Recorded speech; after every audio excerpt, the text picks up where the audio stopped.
ಹುಡುಕಾಟ ಪ್ರಾರಂಭಿಸಿದ್ದು within 2 hours ಒಳಗಡೆನೆ ಸೌಜನ್ಯ ಸಿಗ್ತಾಳೆ. ಆದ್ರೆ ಶವ ಆಗಿ ಅವಳ ಕೈಗಳನ್ನ ಅವಳದೇ ದುಪಟ್ಟ ಅಂಡ್ ID ಕಾರ್ಡ್ ಇಂದ ಮರಕ್ಕೆ ಕಟ್ಟಿರ್ತಾರೆ. And most brutal part is ಅವಳ ಯೋನಿ, ಅವಳ ಏನಿತ್ತು ಅದ್ರ ಒಳಗಡೆ 6 ಇಂಚ್ ಮಣ್ಣು ತುಂಬಿರ್ತಾರೆ. ಓ ಬಿಡಪ್ಪ, ನಮ್ ಪೊಲೀಸ್ ಅವ್ರಿಗೆ ತಮ್ಮ ಡ್ಯೂಟಿ ಮೇಲೆ ಎಷ್ಟೊಂದು ನಿಷ್ಠೆ ಇದೆ, ಒಂದೇ ದಿನದಲ್ಲಿ ಆರೋಪಿನ ಹಿಡಿದ್ ಬಿಟ್ರಲ್ಲ ಅಂತ ಪೊಲೀಸ್ ಅವ್ರ ಮೇಲೆ ಫುಲ್ ಒಂಥರ ಹೊಗಳ್ತಾ ಇರ್ತಾರೆ. ಆದ್ರೆ ಪಾಪ ಜನರಿಗೆ ಎಲ್ಲಿ ಗೊತ್ತಿತ್ತು ಈ ಕೇಸ್ ನ ರಿಯಲ್ ಆರೋಪಿ ಬೇರೆ ಯಾರೋ ಇದಾರೆ, ಪೊಲೀಸ್ ಅವರೇ ಈ ಕೇಸ್ ನ ಮಿಸ್ಲೀಡ್ ಮಾಡೋದಕ್ಕೆ ಸುಮ್ನೆ ಸಂತೋಷ್ನ ಅರೆಸ್ಟ್ ಮಾಡಿದ್ದಾರೆ ಅಂತ. ಪೊಲೀಸ್ ಅವರು ಈ ಕೇಸ್ ಅಲ್ಲಿ ಕರಪ್ಟ್ ಆಗಿದ್ದಾರೆ, ಪೊಲೀಸ್ ಅವರೇ ಸತ್ಯ ಮುಚ್ಚಿಡ್ಲಿಕ್ಕೆ ಟ್ರೈ ಮಾಡ್ತಿದ್ದಾರೆ. ಹಾಗಾಗಿ ಈ ಕೇಸ್ ನ ಇನ್ಮುಂದೆ ಪೊಲೀಸ್ ಅವರಲ್ಲದೆ CBI ಅವರು ಇನ್ವೆಸ್ಟಿಗೇಷನ್ ಮಾಡಬೇಕು, ಈ ಕೇಸ್ ನ CBI ಒಪ್ಸಿ ಅಂತ ಅಗೇನ್ ಪ್ರೊಟೆಸ್ಟ್ ಗಳು ಸ್ಟಾರ್ಟ್ ಆಗ್ತವೆ. ಸೌಜನ್ಯ ಕೇಸ್ ಒಂದೇ ಅಲ್ಲ, ನಾರಾಯಣ ಹಾಗೂ ಯಮುನಾ ಕೇಸಲ್ಲೂ, ವೇದವಲ್ಲಿ ಕೇಸಲ್ಲೂ, ಆ ಬ್ಯಾಂಕ್ ಮ್ಯಾನೇಜರ್ ನ ಕೇಸಲ್ಲೂ ಹಾಗೂ ಪದ್ಮಲತಾ ಕೇಸಲ್ಲೂ ಸೀದಾ ಡೈರೆಕ್ಟ್ ಡೌಟ್ ಬರೋದೆ ಊರಿನ ಗೌಡ್ರ ಮೇಲೆ. ಸೌಜನ್ಯ ಕೇಸ್ ಬಿಟ್ಟು ಆ ಇನ್ನೊಂದು ಕೇಸ್ ಯಾವುದು, ಅದಕ್ಕೂ ಸಂತೋಷ್ಗೂ ಏನ್ ಸಂಬಂಧ, ಅದ್ರಲ್ಲಿ ಯಾಕೆ ಸಂತೋಷ್ನ ಪೊಲೀಸ್ ಅವರು ಫಿಟ್ ಮಾಡಿದ್ರು ಅಂತ ಪ್ರತಿಯೊಂದು ಹೇಳ್ತೀನಿ.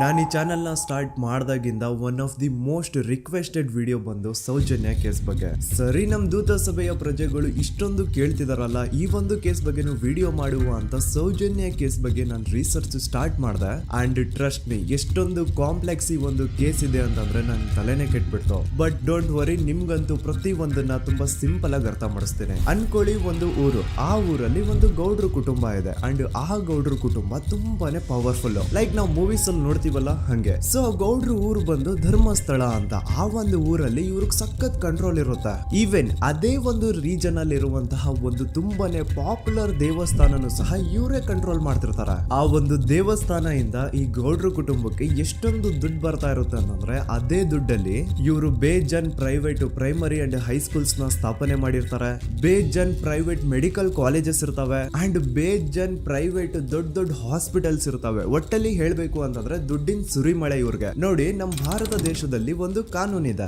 ದ ರಿಲಿಜಿಯಸ್ ಎಂಡೋಮೆಂಟ್ ಆಕ್ಟ್ 1863 ಅಂತ.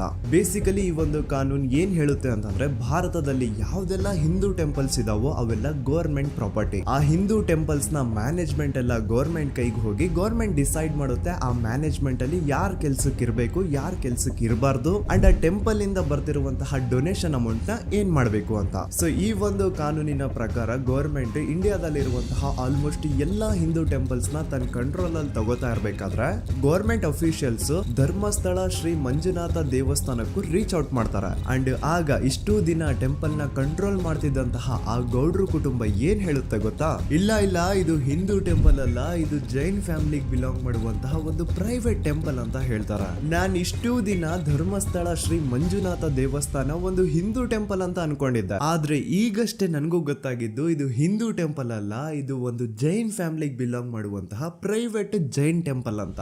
ಸೊ ಹೀಗಾಗಿ ಗವರ್ಮೆಂಟ್ ಅಫಿಷಿಯಲ್ಸ್ ಏನೂ ಮಾಡಕ್ಕಾಗದೆ ಇವತ್ತಿನವರೆಗೂ ಈ ಒಂದು ಧರ್ಮಸ್ಥಳ ಶ್ರೀ ಮಂಜುನಾಥ ದೇವಸ್ಥಾನನ ಒಂದು ಪ್ರೈವೇಟ್ ಟ್ರಸ್ಟ್ ನಡೆಸ್ಕೊಂಡು ಹೋಗ್ತಿದೆ. ಅಂಡ್ ಆ ಪ್ರೈವೇಟ್ ಟ್ರಸ್ಟ್ ನ ಓನರ್ ಯಾರು, ಅದೇ ಗೌಡ್ರ ಕುಟುಂಬ.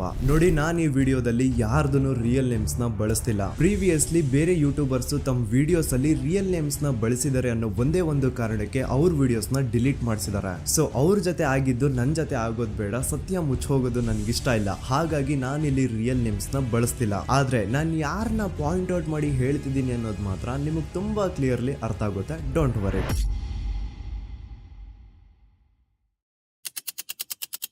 ದಿನಾಂಕ 9/10/2012. A very normal day for everyone except Soujanya. Dharmasthala ಹತ್ರ ಇರುವಂತಹ ಪಂಗಳ್ ಅನ್ನೋ ಒಂದು ಸಣ್ಣ ಹಳ್ಳಿಗೆ ಬಿಲಾಂಗ್ ಮಾಡುವಂತಹ ಸೌಜನ್ಯ ತುಂಬಾನೇ ಒಳ್ಳೆ ಹುಡುಗಿ. SDM ಕಾಲೇಜ್ ಆಫ್ ಉಜ್ರಿಯಲ್ಲಿ 2nd PUC ಓದ್ತಿದ್ದಂತಹ ಇವಳು ತುಂಬಾನೇ ಬ್ರೈಟ್ ಸ್ಟೂಡೆಂಟ್ ಕೂಡ. ಸೊ ಒಂದು ದಿನ ಅಂದ್ರೆ 9 ಅಕ್ಟೋಬರ್ 2012 ಬೆಳಿಗ್ಗೆ 7:30-8 ಗಂಟೆ ಹಾಗೆ ಆಸ್ ಯೂಶುವಲ್ ತನ್ನ ಕಾಲೇಜ್ ಹೋಗೋದಕ್ಕೆ ರೆಡಿ ಆಗ್ತಿರ್ತಾಳೆ. ಅವತ್ತು ಮಂಗಳವಾರದ ದಿನ ಅಂಡ್ ಅವತ್ತು ಲೋಕಲ್ ಫೆಸ್ಟಿವಲ್ ಬೇರೆ ಇರುತ್ತೆ, ಹೊಸ ಅಕ್ಕಿ ಅಂತ. ಈ ಒಂದು ಲೋಕಲ್ ಫೆಸ್ಟಿವಲ್ ದಿನ ಮನೆ ಒಳಗಡೆ ಏನೇ ಅಡುಗೆ ಮಾಡಿದ್ರು ಹೊಸ ಅಕ್ಕಿನೇ ಬಳಸಬೇಕು. ಸೊ ಹೊಸ ಅಕ್ಕಿ ತಂದು ಬ್ರೇಕ್ಫಾಸ್ಟ್ ನ ರೆಡಿ ಮಾಡೋಷ್ಟ್ರಲ್ಲಿ ಸೌಜನ್ಯ ಅವ್ರ ತಾಯಿ ತುಂಬಾ ಲೇಟ್ ಮಾಡ್ತಾರೆ. ಸೊ ಕಾಲೇಜ್ಗೆ ಲೇಟ್ ಆಗ್ತಿದೆ ಅಂತ ಈ ಸೌಜನ್ಯ ಟಿಫಿನ್ ಸಹ ಮಾಡದೆ ಹಾಗೆ ಹೋಗ್ತಾಳೆ. ಅವಳ ತಲೆಯಲ್ಲಿ ಏನಿತ್ತು ಅಂತಂದ್ರೆ, ಹೆಂಗೋ ಇವತ್ತು ಲೋಕಲ್ ಫೆಸ್ಟಿವಲ್ ಬೇರೆ ಇದೆ, ಹಾಗಾಗಿ ಮೇ ಬಿ ಕಾಲೇಜು ಬೇಗ ಬಿಡ್ಬೋದು, ಸೊ ಮಧ್ಯಾಹ್ನ ಡೈರೆಕ್ಟ್ ಮನೆಗೆ ಬಂದು ಊಟ ಬಿಡು ಅಂತ ಅವಳು ಅನ್ಕೊಂಡಿರ್ತಾಳೆ. ಆದ್ರೆ ಕಾಲೇಜ್ ಹೋಗಾದ್ಮೇಲೆ ಗೊತ್ತಾಗುತ್ತೆ ಅವತ್ತು ಅವಳಿಗೆ ಸ್ಪೆಷಲ್ ಕ್ಲಾಸಸ್ ಬೇರೆ ಇದೆ ಅಂತ. ಸೌಜನ್ಯ ಬ್ರೇಕ್ಫಾಸ್ಟ್ ಕೂಡ ಮಾಡಿರಲ್ಲ ಅಂಡ್ ಲಂಚ್ ಬಾಕ್ಸ್ ಕೂಡ ತಂದಿರಲ್ಲ. ಹಾಗಾಗಿ ಲಂಚ್ ಟೈಮ್ ಅಲ್ಲಿ ಸೌಜನ್ಯನ ಒಬ್ಳು ಫ್ರೆಂಡ್ ಜಾನ್ವಿ ತಾನ್ ತಂದಿರುವಂತಹ ಲಂಚ್ ಬಾಕ್ಸ್ ಅಲ್ಲಿ ಒಂದಿಷ್ಟು ಲಂಚ್ ನ ಆಫರ್ ಮಾಡ್ತಾಳ. ಆದ್ರೆ ಸೌಜನ್ಯ ಪರವಾಗಿಲ್ಲ ನೀನ್ ತಿನ್ನು, ನಾನ್ ಮನೆಗೆ ಹೋಗ್ಬಿಟ್ಟು ಊಟ ಮಾಡ್ಕೊಂತೀನಿ ಅಂತ ಹೇಳ್ತಾಳ. ಸುಮಾರು ಮಧ್ಯಾಹ್ನದ 3:45ಕ್ಕೆ ಕಾಲೇಜ್ ಬಿಡುತ್ತೆ. ಸೌಜನ್ಯ ಕಾಲೇಜ್ ಇಂದ ಬಸ್ ಅಲ್ಲಿ ಬಂದು ನೇತ್ರಾವತಿ ಬಸ್ ಸ್ಟಾಪ್ ಹತ್ರ ಇಳ್ಕೋತಾಳ. ಅವಳ ಜೊತೆ ಅವಳ ಕ್ಲಾಸ್ ಮೇಟ್ಸ್ ಅಂಡ್ ಫ್ರೆಂಡ್ಸ್ ಎಲ್ಲ ಇರ್ತಾರೆ. ಸೊ ಅವ್ರಿಗೆಲ್ಲ ಬಾಯ್ ಹೇಳ್ಬಿಟ್ಟು ಸೌಜನ್ಯ ತನ್ನ ಮನೆ ಕಡೆಗೆ ಹೊರಡ್ತಾಳ. ನೇತ್ರಾವತಿ ಬಸ್ ಸ್ಟಾಪ್ ಇಂದ ಸೌಜನ್ಯ ಮನೆಗೆ 20 ಮಿನಿಟ್ಸ್ ನ ವಾಕ್ ಇರುತ್ತೆ. ಮ್ಯಾಕ್ಸ್ ಟು ಮ್ಯಾಕ್ಸ್ 30 ಮಿನಿಟ್ ಹಿಡಿಬಹುದು. ಸೊ ಸೌಜನ್ಯ ನಡ್ಕೊಂಡು ಮನೆ ಕಡೆಗೆ ಹೋಗ್ತಾ ಇರ್ತಾಳೆ. ಒಂದ್ ಸ್ವಲ್ಪ ದೂರದಲ್ಲಿ ಪ್ರಕೃತಿ ಹಾಸ್ಪಿಟಲ್ ಅಂತ ಒಂದಿರುತ್ತೆ. ಅಲ್ಲಿನ ಸೆಕ್ಯೂರಿಟಿ ಗಾರ್ಡ್ ಸೌಜನ್ಯ ನಡ್ಕೊಂಡು ಹೋಗ್ತಾ ಇರೋದನ್ನ ನೋಡ್ತಾನೆ ಕೂಡ. ನಂತರ ಸೌಜನ್ಯ ಒಂದು 10 ನಿಮಿಷ ಹಂಗೆ ಮುಂದೆ ನಡ್ಕೊಂಡು ಹೋಗಾದ್ಮೇಲೆ ಸೌಜನ್ಯಗೆ ತನ್ನ ಮಾವ ಸಿಗ್ತಾರ.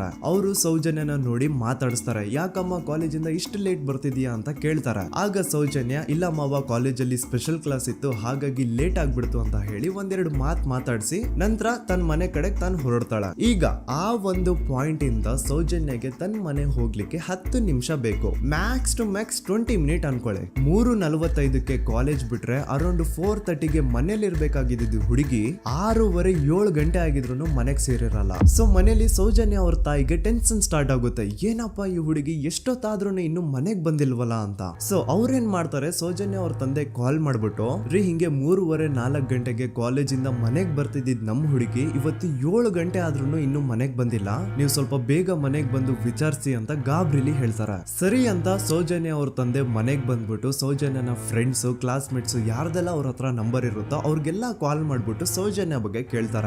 ನಮ್ ಹುಡುಗಿ ಏನಾದ್ರೂ ನಿಮ್ ಮನೆಗ್ ಬಂದಿದ್ದಾಳ ಅಮ್ಮ ಅಂತ. ಆದ್ರೆ ಸೌಜನ್ಯನ ಫ್ರೆಂಡ್ಸ್ ಅಂಡ್ ಕ್ಲಾಸ್ ಮೇಟ್ಸ್ ಎಲ್ಲ ಇಲ್ಲ ಅಂಕಲ್ ನಮ್ಮ ಮನೆಗಂತೂ ಸೌಜನ್ಯ ಏನು ಬಂದಿಲ್ಲ, ಅವಳು ಬಸ್ ಸ್ಟಾಪ್ ಇಂದ ಸೀದಾ ನಿಮ್ ಮನೆ ಕಡೆಗೇನೆ ಹೊರಟ್ಲಲ್ವಾ, ಯಾಕೆ ಇನ್ನೂ ಬಂದಿಲ್ವಾ ಅಂತ ಕೇಳ್ತಾರ.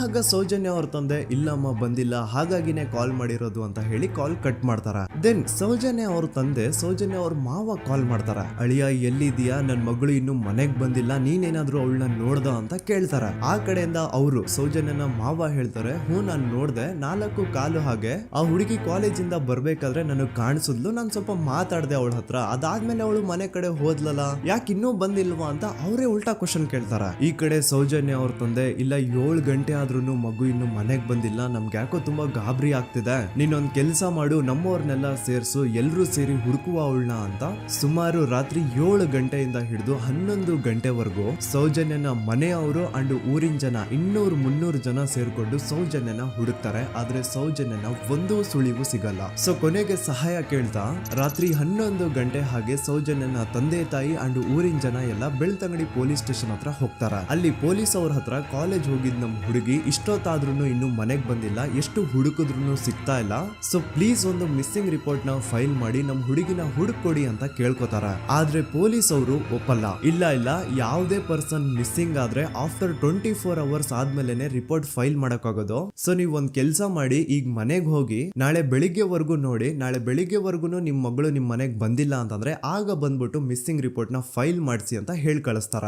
ಆಗ ಆಲ್ಮೋಸ್ಟ್ ಮಿಡ್ ನೈಟ್ ಆಗಿರೋದ್ರಿಂದ ಅಂಡ್ ಮಳೆ ಬೇರೆ ತುಂಬಾ ಜೋರಾಗಿ ಬರ್ತಾ ಇರುತ್ತೆ. ಸೊ ಈ ಸಿಚುವೇಶನ್ ಅಲ್ಲಿ ಸೌಜನ್ಯನ ಹುಡುಕ್ಲಿಕ್ಕೆ ಆಗಲ್ಲ. ನಾಳೆ ಬೆಳಿಗ್ಗೆ ಸೇರ್ಕೊಂಡು ಅಗೇನ್ ಎಲ್ರು ಸೌಜನ್ಯನ ಹುಡುಕುವ ಅಂತ ಸೌಜನ್ಯನ ಮನೆಯವರು ಅಂಡ್ ಊರಿನ ಜನ ಎಲ್ರು ತಮ್ಮ ಮನೆಗೆ ಹೋಗ್ಬಿಡ್ತಾರ.